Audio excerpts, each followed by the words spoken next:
Hello guys, இன்றைக்கி என்ன பார்க்க போகிறோன்னா கத்திரிக்காய் மீன் குழம்பு. தேவையான அளவுக்கு ஆயில் சேர்த்துக்கலாம். 1 ஸ்பூன் கடுகு,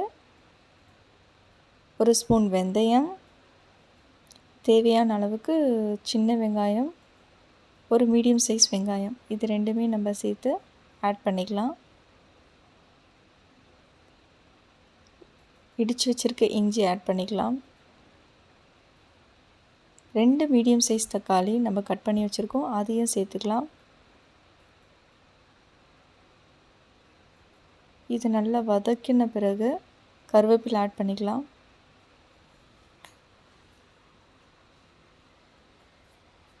மசாலாவுக்கு தேவையான இந்த புளி கரைச்சலுக்கு லெமன் சைஸ் புளி எடுத்துக்கலாம். அதில் கொஞ்சம் ஹாட் வாட்டர் ஆட் பண்ணிடலாம், ஏன்னா திக்னஸ் கிடைக்கும். இந்த புளி கரைச்சல் கூட தனியாத்தூள், மஞ்சள் தூள், தனி மிளகாய்த்தூள், குழம்பு மிளகாய்த்தூள், தேவையான அளவு உப்பு. நான் 3 பச்சை மிளகாய் ஆட் பண்ணியிருக்கேன். உங்களுக்கு எவ்வளோ காரத்துக்கு எவ்வளோ தேவையோ அது நீங்கள் ஆட் பண்ணிக்கலாம். இது கூட கத்திரிக்காவும் ஆட் பண்ணிக்கலாம். ஒரு 30 மினிட்ஸ் என்ன பண்ணலாம், இதை நல்லா ஊறணும்.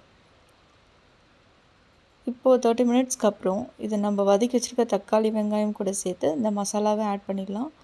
இந்த மசாலா லோ ஃப்ளேமில் வைக்கக்கூடாது, ஒரு மீடியம் ஃப்ளேமில் ஒரு 10 மினிட்ஸ் நீங்கள் நல்லா கொதிக்க வைக்கணும்.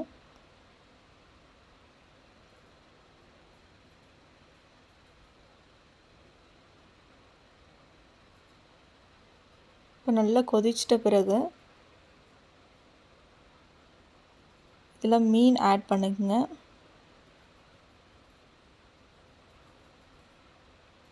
மீன் நல்லா உடையாமல் வரணுன்னா ஒரு 5 to 6 மினிட்ஸ் நீங்கள் லோ ஃப்ளேம்லேயே வச்சு குக் பண்ணுங்கள். அப்போ தான் மீன் நல்லா உடையாது, டேஸ்ட்டு நல்லாயிருக்கும். இது இட்லி, தோசை, ரைஸ், சில பேர் பரோட்டாவில் கூட சாப்பிடுவாங்க. அந்த மாதிரி பீப்புள்ஸ் இருந்தீங்கன்னா மறக்காமல் கமெண்ட் பாக்ஸில் கமெண்ட் பண்ணுங்கள்.